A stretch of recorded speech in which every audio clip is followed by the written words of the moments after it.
Welcome to the Dhruv Panchal tutorial channel. तो आज हम देखते हैं कि इंट्रोडक्शन ऑफ इंजीनियरिंग मटेरियल। तो मटेरियल साइंस जो हमारा सब्जेक्ट आता है, तो हम बात करते हैं इंट्रोडक्शन ऑफ मटेरियल साइंस। तो definition of material science is the discipline which gives relationship between structure and property of material.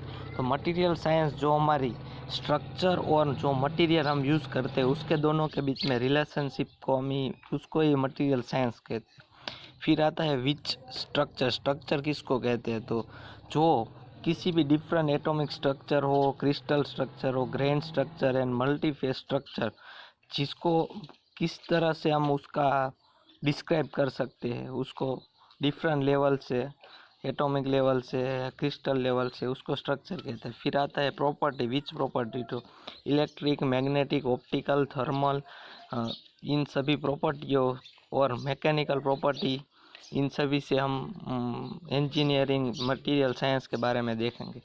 फिर एप्लीकेशन ऑफ मटेरियल साइंस, तो उसमें क्या होता है? तो metallurgist an art and science of producing and processing metal to satisfying human needs. तो हमारी human के लिए जो उपयोग में आती है, सेफ्टी के लिए हमें कौन सी चीज़ ऐसी खरीदनी चाहिए जो कम कॉस्ट में हो और हमारे लिए यूज़फुल हो, तो ये इसकी एप्लीकेशन के बारे में है। एक्सट्रैक्टिव मेटलर्जी, उसमें आता है metal available is to free metal from its combined state in ores and mineral. तो हमको ऐसा मटेरियल मेटल यूज़ करना चाहिए जो कंबाइंड स्टेट से फ्री फ्रॉम कंबाइंड स्टेट, यानी कोई मिक्सचर वाला नहीं होना चाहिए ज़्यादातर। फिर दूसरी एप्लीकेशन है melting, refining and alloy. After extraction metal is the melted, refine and alloy as per requirement. तो हमें ऐसा प्योर मेटल जो हमने एक्सट्रैक्ट किया हुआ है वो ऐसा होना चाहिए कि हमें उसका मेल्टेड भी कर सके, रिफाइन भी कर सकते और दूसरे के साथ मिक्सचर करके एलोय भी बना सके।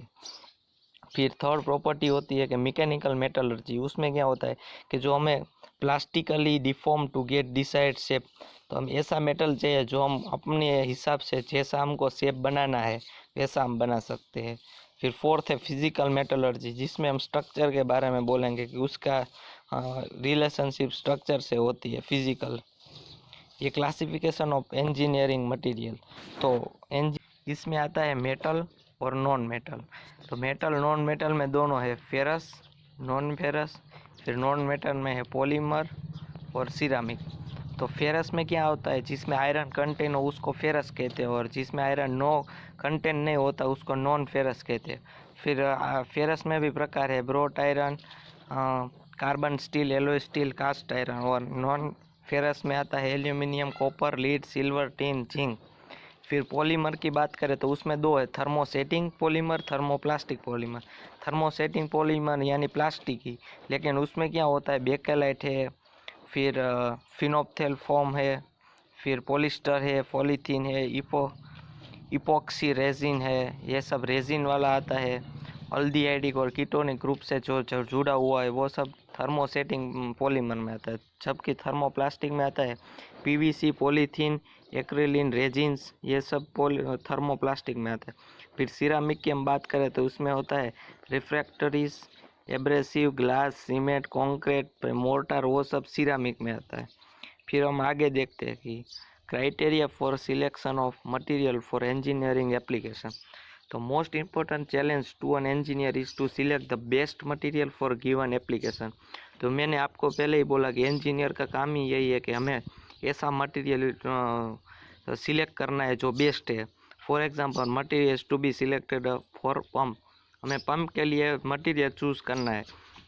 when material is designed for a given application a number of factor must be considered। तो हमें मटेरियल चूज़ करने के लिए भी, सिलेक्ट करने के लिए भी कई फैक्टर होते हैं, जैसे प्रॉपर्टी ऑफ मटेरियल, जिसमें क्या होता है कि selecting a material primary concern of engineering is to ensure that the material property are the consist with the operating condition of the component.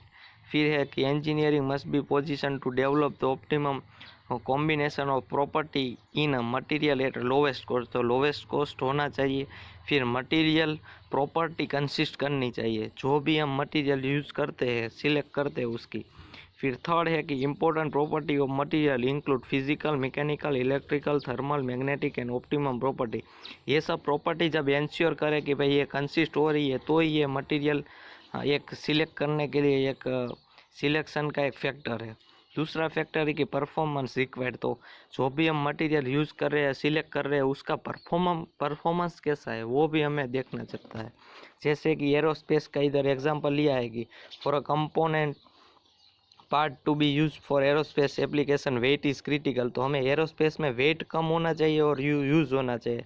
तो since additional vehicle weight increase fuel consumption. अगर weight ज़्यादा होगा तो aeroplane का fuel ज़्यादा लेगा, तो इसलिए हमें ऐसा मटेरियल यूज़ करना चाहिए कि जो जिसका वेट कम हो और परफॉर्मेंस में सबसे आगे हो। थर्ड है कि मेटल मटेरियल रियलेबिलिटी। तो इसमें क्या होता है कि degree of the probability that a product and the material of which it is made will remain stable enough to function in service for intended life of the product without failure. तो उसका एक हम example से देखते गए। The component part is to be used in the corrosive environment. Selection of mild steel instead of stainless steel will result in failure and not reliable material। तो हमें जब कोरेसिव इन्वायरमेंट में स्टेनलेस स्टील का उपयोग करना चाहिए, जबकि उसकी बजाय हम माइल्ड स्टील का उपयोग करते हैं, तो ये एक फेल्योर है। तो ऐसे रिलिएबिलिटी का मटेरियल होना बहुत ही इम्पोर्टेंट है। फिर है सेफ्टी। सेफ्टी भी देखनी चाहिए कि मटेरियल में सेफ्टी परफॉर्मेंस कैसा है। तो for example if the material is selected which is brittle means वो टूट जाता है, and use at a low temperature in pressure vessel bridge ship and pipe lines will be unsafe due to brittle failure. तो अगर हम किसी pipeline में ship में ऐसा ब्रिटल वाला मटेरियल यूज़ करेंगे तो कुछ भी ऐसा टकराव आएगा तो वो टूट जाएगा। उसकी बजाय हमें ऐसा यूज़ करना चाहिए जो इजीली ब्रिटल ना हो, डक्टाइल होना चाहिए। तो brittle fracture is to be avoided at all cost because it occur without any prior warning. तो उसका कुछ पता नहीं चलता कब टूट जाए। तो ये भी सेफ्टी का ही एक पॉइंट है, ये भी ध्यान रखना चाहिए। फिर आता है कि disposability and recycling and reuse of material. तो ऐसा मटेरियल होना चाहिए कि जो हम रिसाइकल भी कर सके, डिस्पोजेबल भी कर सके। Nuclear material is very important. फिर रिसाइकलिंग और reuse may not always figure into the life cycle of the engineering component. We may remanufacture large pieces of equipment because they are too costly to replace, or we may generate scrap and recycle and economy। तो हमें ऐसा as a engineer हमें ऐसा सोचना चाहिए कि कौन सा हम मटेरियल रीयूज़ और रिसाइलिंग करके हम उसका इक्विपमेंट कर सके, आगे फैक्ट्री में उसका उपयोग कर सके। जबकि न्यू ऐसा लेने जाएंगे तो वो बहुत ही कॉस्टली पड़ता है। फिर 6 पॉइंट है processing of material। The most important property of the material is its processability। For example, one of the great advantage the metal offer is that as the result of the slip system in their structure they can be rolled into thin sheet। तो ऐसा material जिसके हम थीन sheet कर सके उसका great advantage होगा metal का। फिर secondary process are the use for assembly and finishing. This include the welding machining thermal treatment finishing operation. तो हम कभी कोई मेटल की चीज़ टूट गई होती है तो उसका हम वेल्डिंग करते हैं। तो वेल्डिंग करने के बाद वो ऐसे ही फिनिशिंग में आना चाहिए, वो भी एक बहुत बड़ा हमारा फैक्टर होता है। Secondary process such as machining welding और heat treatment can affect structure property and residual stresses. तो अगर हम ये वेल्डिंग और थर्मल से हम कोई भी ट्रीटमेंट करते हैं हीटिंग से, तो हमारी जो भी चीज़ होती है, इंस्ट्रूमेंट हो या भी कोई भी हमारा मटेरियल हो, उसके वो स्ट्रेस हो जाता है या स्ट्रेच हो जाता है, तो उसको नहीं होना चाहिए, ऐसा मटेरियल होना चाहिए। फिर 7th है कि economic factor.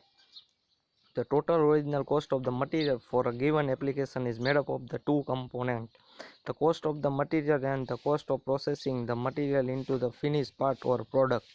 Cost accounting is the important tool for engineering who must achieve the financially responsible combination of material and processing for a given component. तो हमें ये कहता है कि ऐसे इंजीनियर हमें 2 या 3 ऐसे मटेरियल को कंपोनेंट मिक्स करके हमें ऐसा मटेरियल बनाना चाहिए जो ओरिजिनल हो और लोवेस्ट कॉस्ट में हमारी पब्लिक को प्रोवाइड करे। तो ये सब हमारे 7 था इकोनॉमिक फैक्टर। तो ये 7 फैक्टर थे हमारे मटेरियल साइंस के। तो ये हमारा फर्स्ट चैप्टर का पूरा रिवीजन हो गया। तो ऐसे ऐसे न्यू चैप्टर के वीडियोस के लिए हमारे चैनल को और सब्सक्राइब करें, हमारे वीडियो को लाइक करें और ज़रूर कमेंट करें।